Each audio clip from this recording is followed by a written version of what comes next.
Hello friends, आप सभी का स्वागत है आपके यूट्यूब चैनल डी स्टडी 98 में। फ्रेंड्स, आज की इस वीडियो में हम 7 फेरों वाली सीरीज़ का रिवीजन नोट्स के माध्यम से करने वाले हैं। अगर आप किसी भी एग्ज़ाम की तैयारी कर रहे हैं, चाहे वो एसएससी का एग्ज़ाम हो, दिल्ली पुलिस हो या वीडियो हो, सभी के लिए ये वीडियो इम्पोर्टेंट होने वाली है। अगर आप इसकी पीडीएफ प्राप्त करना चाहते हैं तो हमारे टेलीग्राम ग्रुप को ज्वाइन कर सकते हैं, जिसका लिंक आपको डिस्क्रिप्शन बॉक्स में मिल जाएगा। तो फ्रेंड्स, वीडियो स्टार्ट करते हैं।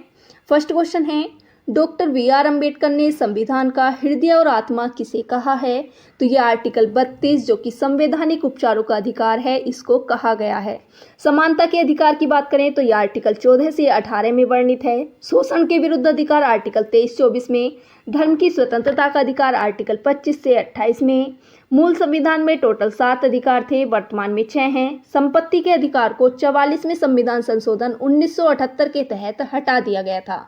नेक्स्ट क्वेश्चन है, भारत की संविधान सभा किसके कहने पर बनाई गई? तो ये कैबिनेट मिशन के कहने पर बनाई गई, जो कि 1946 में आया था। संविधान सभा में टोटल 3 सदस्य थे, पैंथिक लॉरेंस, अलेक्जेंडर और क्रिप्स, जिसमें लॉरेंस जो थे वो अध्यक्ष थे। साइमन कमीशन की बात करें तो इसका निर्माण 1927 में हुआ था। 1928 में ये भारत में आया था और इसमें टोटल 7 सदस्य थे। संविधान सभा द्वारा राष्ट्रगान कब अपनाया गया? तो ये 24 जनवरी 1950 को अपनाया गया था। राष्ट्रीय ध्वज को 22 जुलाई 1947 को, प्रस्तावना को पेश किया गया था 13 दिसंबर 1946 को और प्रस्तावना को स्वीकार किया गया था 22 जनवरी 1947 को। नेक्स्ट क्वेश्चन है, भारत पूर्ण संप्रभु लोकतांत्रिक गणराज्य कब बना था? तो ये 26 जनवरी 1950 को बना था। संविधान बनकर तैयार हुआ था 26 नवंबर 1946 को। 26 नवंबर 1949 को टोटल कितने आर्टिकल लागू किए गए थे? तो ये 16 आर्टिकल किए गए थे। भारत की संविधान सभा की पहली बैठक की अध्यक्षता किसने की थी? तो ये की गई थी डॉक्टर सच्चिदानंद सिन्हा के द्वारा 9 दिसंबर 1946 को। इन्हें भारत की संविधान सभा का अस्थायी अध्यक्ष बनाया गया था पहली बैठक में। संविधान के किस भाग में नगर पालिकाओं के बारे में बताया गया है? तो ये भाग 9 में बताया गया है। संविधान में टोटल 22 भाग हैं। भाग 9 73वें संविधान संशोधन 1992 से जोड़ा गया, जो पंचायतों से संबंधित है। अनुसूची 11 में पंचायतों का जिक्र किया गया है। भाग 9A 74वें संविधान संशोधन नगरपालिका से संबंधित है। अनुसूची 12 में। भाग 9B 57वां संविधान संशोधन हुआ था, जिसमें सहकारी निकाय को जोड़ा गया था। नेक्स्ट क्वेश्चन है, हैदराबाद रियासत का भारतीय संघ में विलय कब हुआ? तो ये हुआ था 1948 में ऑपरेशन पोलो के द्वारा। मल्लिका साराभाई मशहूर भारतीय नृत्यांगना का संबंध कौन से नृत्य से है? तो ये कुचिपुड़ी और भारतनाट्यम से संबंधित हैं।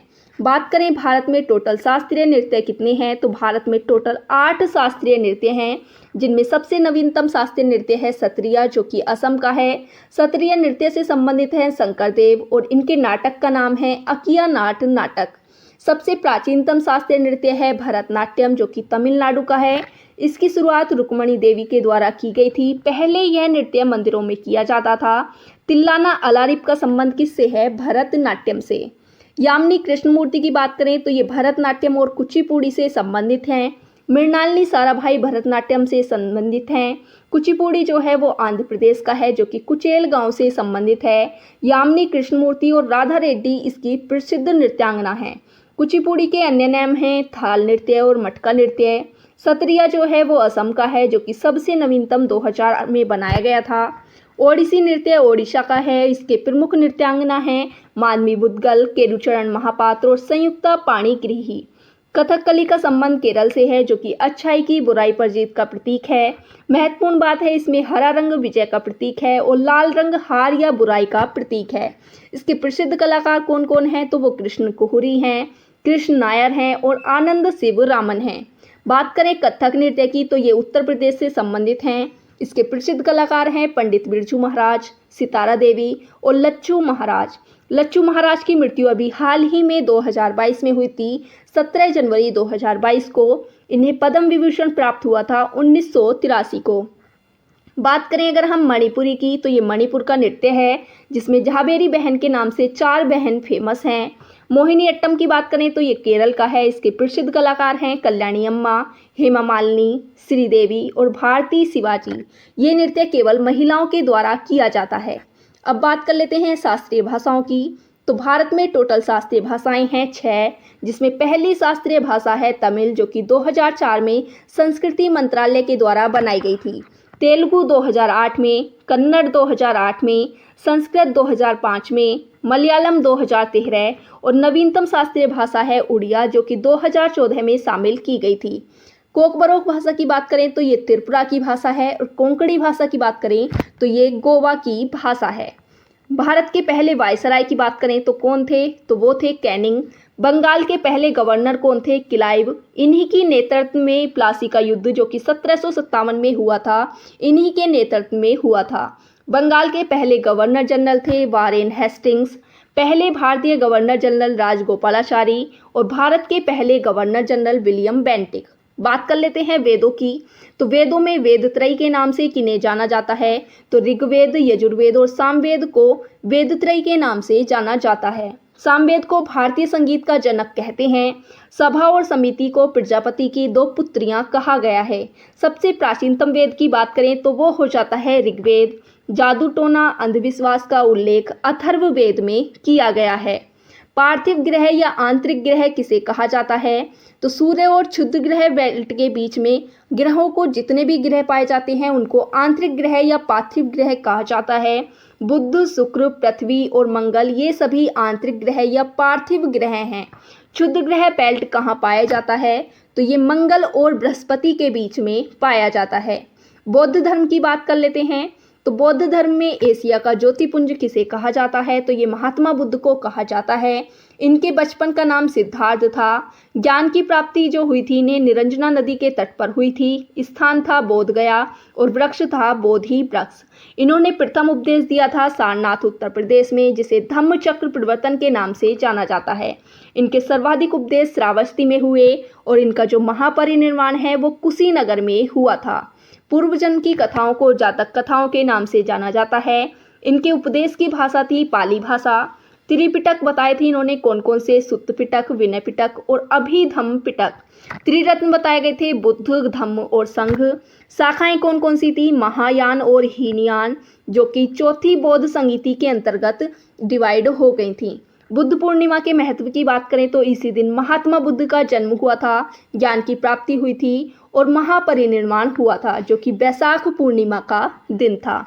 बात करें आर्य सत्य की तो इन्होंने 4 आर्य सत्य बताए हैं और अष्टांगिक मार्ग को इन्होंने मध्यम मार्ग बनाया है। बौद्ध समिति की बात कर लेते हैं। तो पहली बौद्ध समिति हुई थी राजगृह में अजातशत्रु के टाइम पर और इसके अध्यक्ष थे महाकश्यप। सेकंड हुई थी वैशाली में कालाशोक के टाइम पर और इसके अध्यक्ष थे सबाकामी। थर्ड हुई थी पाटलिपुत्र में अशोक के टाइम पर, इसके अध्यक्ष थे मोगलीपुत्र तिस। फोर्थ हुई थी कुंडलवन कश्मीर में कनिष्क के टाइम पर और इसके अध्यक्ष थे वसुमित्र। चौथी बौद्ध संगीति के उपाध्यक्ष कौन थे, तो वो अश्वघोष थे और इनकी रचना एक फेमस है, क्या नाम है उसका, बुद्ध चरित। महायान और हीनयान बौद्ध शाखाओं का निर्माण जो हुआ था वो चौथी बौद्ध समिति में हुआ था। बात कर लेते हैं कुछ इतिहास की फेमस घटनाओं की। तो बंगाल विभाजन हुआ था 16 अक्टूबर 1905 को। वायसराय थे करजन। मुस्लिम लीग की स्थापना हुई थी 1906 में आगा खां और सलीम उल्लाह खां के द्वारा। कांग्रेस का विभाजन 1907 में सूरत अधिवेशन में हुआ था। अध्यक्ष थे रास बिहारी बोस। इस टाइम नरम दल और गरम दल में विभाजन हो गया था। गांधी जी भारत आए थे 9 जनवरी 1915 को। होम रूल लीग की स्थापना हुई थी 1916 में एनी बेसेंट और बाल गंगाधर तिलक के द्वारा। लखनऊ पैक्ट हुआ था 1916 में। इसके अध्यक्ष थे अंबिका चरण मजूमदार। नरम दल और गरम दल के बीच समझौता हो गया था और कांग्रेस और मुस्लिम लीग में भी समझौता हो गया था। बात कर लेते हैं जैन धर्म की। तो जैन धर्म में जिन, जिसे विजेता कहा जाता है या निर्ग्रंथ या बंधनहीन, किसे कहा गया है, तो ये महावीर स्वामी को कहा गया है। इनके बचपन का नाम था वर्धमान।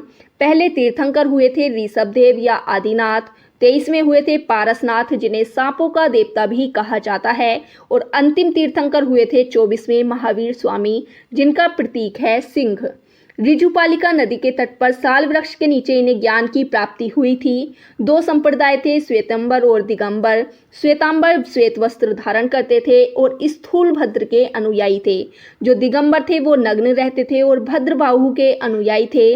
त्रिरत्न बताए गए, सम्यक दर्शन, सम्यक ज्ञान और सम्यक चरित्र।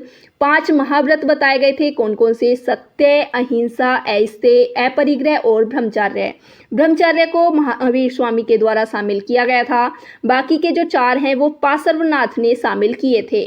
गोमतेश्वर की जो मूर्ति है वो श्रवणबेलगोला कर्नाटक में है, जो कि बाहुबली की मूर्ति है। सिंधु घाटी सभ्यता की बात कर लेते हैं तो इसकी खोज 1921 में दयाराम साहनी के द्वारा की गई थी, जो कि कांस्य युगीन सभ्यता है। गेहूं और जौ इसकी 2 प्रमुख फसलें थीं। करंट न्यूज़ में बात करें तो हड़प्पा सभ्यता का सबसे बड़ा संग्रहालय हाल ही में राखीगढ़ी हरियाणा में स्थापित किया गया है।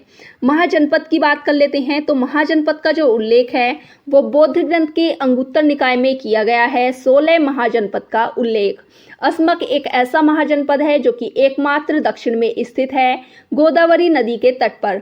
कुछ प्रमुख महाजनपद और उनकी राजधानी देख लेते हैं, जैसे कि सूरसेन। तो सूरसेन की राजधानी थी मथुरा, अस्मक की थी पोतन या पोटली, मत्स्य की थी विराटनगर, वत्स की कौसाम्बी, गांधार की तक्षशिला और कौशल की थी श्रावस्ती। बात कर लेते हैं सिंधु सभ्यता में। सिंधु घाटी सभ्यता का जो उत्तर से दक्षिण तक कहाँ तक विस्तार है, तो उत्तर से दक्षिण जो इसका विस्तार है वो है उत्तर में मांडा तक और दक्षिण में दईमाबाद। जो मांडा है वो जम्मू कश्मीर में है, चिनाब नदी के तट पर, और दईमाबाद जो है वो महाराष्ट्र में है, गोदावरी नदी के तट पर। यहाँ पर देख लेते हैं तो पूर्व में है आलमगीरपुर उत्तर प्रदेश में हिंडन नदी के तट पर, पश्चिम में है सुतकांडेर जो कि बलूचिस्तान दास्क नदी के तट पर है, उत्तर में है मांडा जम्मू कश्मीर चिनाब नदी पर, और दक्षिण में है दईमाबाद जो कि गोदावरी नदी तट पर महाराष्ट्र में है। ये क्या थी? कांस्य युगीन सभ्यता थी। कांसा किस किस का मिश्रण होता है? तो ये तांबा और तिन का मिश्रण होता है। और पीतल किसका होता है? तो ये तांबा और जिंक का होता है। हड़प्पा सभ्यता में जुते हुए खेत के साक्ष्य कहाँ से मिले हैं? तो ये कालीबंगा राजस्थान से मिले हैं। मृतकों का टीला किसे कहा जाता है? तो मोहनजोदड़ो को। कांस्य की नर्तकी की जो मूर्ति है वो कहाँ से मिली है? मोहनजोदड़ो से। मनके बनाने का कारखाना प्राप्त हुआ है चन्हुदड़ो से। डॉकयार्ड की बात करें तो ये लोथल गुजरात में है। घोड़े की हड्डी के अवशेष मिले हैं सुतकांगडोर से। हाल ही में हड़प्पा सभ्यता के किस स्थल की खोज हुई है जहां डेयरी उत्पादन के साक्ष्य मिले हैं? तो वो है कोटदा आदली जो कि गुजरात में स्थित है। बात करें पानीपत के युद्ध की तो पानीपत का जो प्रथम युद्ध है वो 1526 में हुआ था बाबर और इब्राहिम लोदी के बीच में। इसमें बाबर ने तुगलुमा पद्धति का इस्तेमाल किया और विजेता कौन था? बाबर। सेकंड हुआ था 1556 में हेमू और बैरम खां के बीच में। विजेता कौन था? अकबर। बैरम खां कौन थे? इनके नेतृत्वकर्ता। थर्ड की बात करें तो ये 1761 में हुआ था अहमद शाह अब्दाली और मराठों के बीच में। इसमें विजेता बना था अहमद शाह अब्दाली।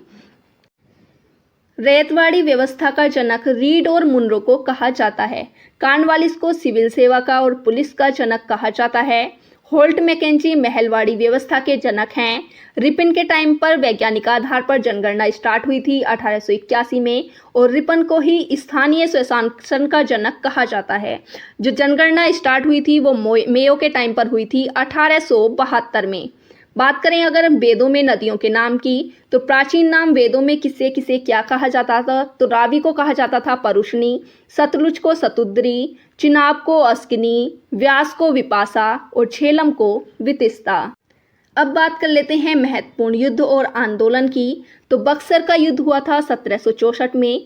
अंग्रेजों की तरफ से इसमें हेक्टर मुनरो ने नेतृत्व किया था। इसके बाद में इलाहाबाद की संधि हुई थी 1765 में।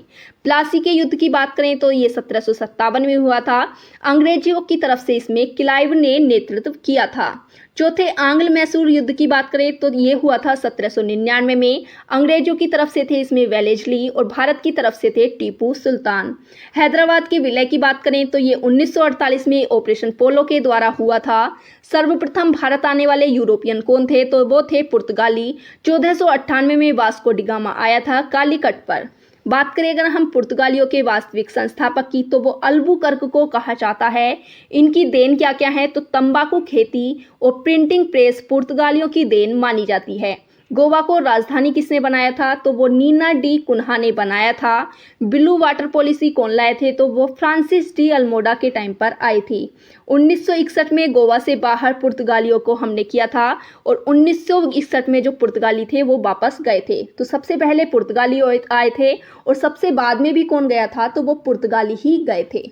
तो आई होप फ्रेंड्स आपको ये वीडियो पसंद आई होगी। अगर वीडियो पसंद आई हो तो ज़्यादा से ज़्यादा लाइक करें, शेयर करें, कमेंट करें और चैनल को सब्सक्राइब करना ना भूलें।